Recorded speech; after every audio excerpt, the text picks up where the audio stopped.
Un plaisir de vous retrouver dans ce temps d'information sur RTI2. Madame, Monsieur, bonsoir. Le prix Borchamp de la noix de cajou au titre de la campagne de commercialisation 2024-2025 est officiel. 425 francs CFA contre 275 la campagne écoulée. Un prix rémunérateur qui satisfait producteurs et acheteurs. Dans la région du Hambol, les différents acteurs sont à pied d'œuvre pour une campagne réussie et surtout pour le respect du prix fixé. Soro Corona nous donne plus de détails dans l'édition de ce soir. Peur de tomber, mobilité réduite, manque de motivation. Les personnes âgées ont tendance à moins bouger. Pourtant, la sédentarité est néfaste pour la santé et peut entraîner la perte d'autonomie. Continuer à pratiquer une activité physique après 65 ans est capital et à la portée de chacun selon ses capacités. Ces femmes du troisième âge du réseau des femmes fortes et dynamiques l'ont bien compris. Elles ont pour cela décidé d'organiser une sortie détente en bordure de mer. Les images de cette rencontre dans le 19h30. Restons dans le sud Comoé à la rencontre de la communauté musulmane de Grand Bassam qui a célébré la 121e année de construction de la grande mosquée centrale. L'événement a réuni des guides religieux et des chefs traditionnels. Les fidèles ont été invités à prier pour la consolidation de la paix en Côte d'Ivoire. On en parle avec Godfrey Okombawa. 1904-2025, la grande mosquée centrale de Grand Bassam a 121 ans. Plus d'un siècle de spiritualité chargée d'histoire pour le renforcement de la foi. Pour l'occasion, les fidèles sont venus de toutes les régions de la Côte d'Ivoire. Après la lecture du Coran, des prières sont faites pour le président de la République Alassane Ouattara et pour une communauté musulmane unie à l'orée des échéances électorales de cette année. 121 ans de la vie de la mosquée. Moi, je suis le 7e imam.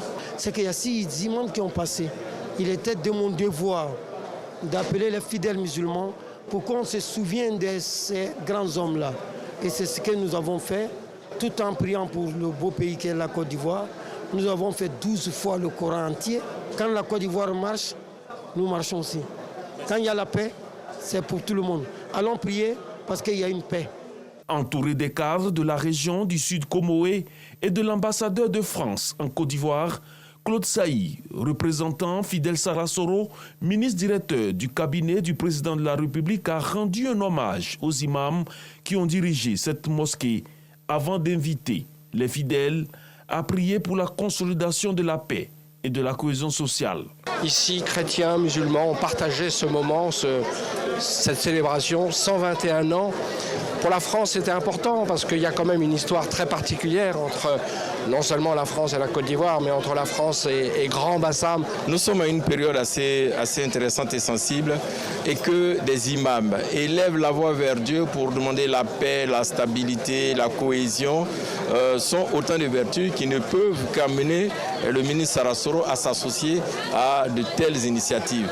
Je souhaite que de ce lieu-là réjaillissent des bénédictions afin que le pays tout entier puisse continuer l'œuvre que le président Alassane Ouattara, président de la République de la Côte d'Ivoire, est en train d'entreprendre pour cette Côte d'Ivoire moderne et développée. De Yacouba Ndiaye, premier imam principal de cette mosquée, à Ibrahim Ndiaye, l'actuel guide de cette communauté, ce sont plusieurs générations de fidèles qui ont été édifiés. Le président de la République Alassane Ouattara a fait don de 2 véhicules, l'un à l'imam central et l'autre au président de la communauté musulmane du Grand Nord de Grand Bassam.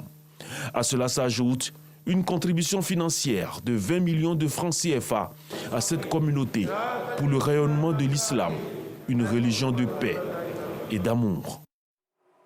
Hors de la Côte d'Ivoire, le Mali célèbre ce lundi 20 janvier le 64e anniversaire de son armée. À cette occasion, le président de transition, le général Assimi Goïta, s'est adressé aux Maliens. Il a évoqué la construction d'un mémorial pour les soldats tombés au champ d'honneur à Kati, ville garnison proche de Bamako. Assimi Goïta a surtout annoncé sa volonté de doter le pays d'usines de construction ou plutôt d'assemblage d'armement.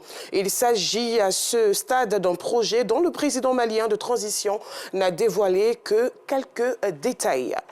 Et pour terminer, après un premier mandat, le milliardaire Donald Trump retrouve la Maison-Blanche ce lundi après la passation de pouvoir avec son prédécesseur Joe Biden. Le 47e président de la première puissance mondiale a promis des annonces spectaculaires dès les premières heures. Donald Trump devient à 78 ans le chef d'État américain le plus âgé jamais investi après un premier passage à la Maison-Blanche entre 2017 et 2021. Fin de ce flash, on se retrouve à 19h30.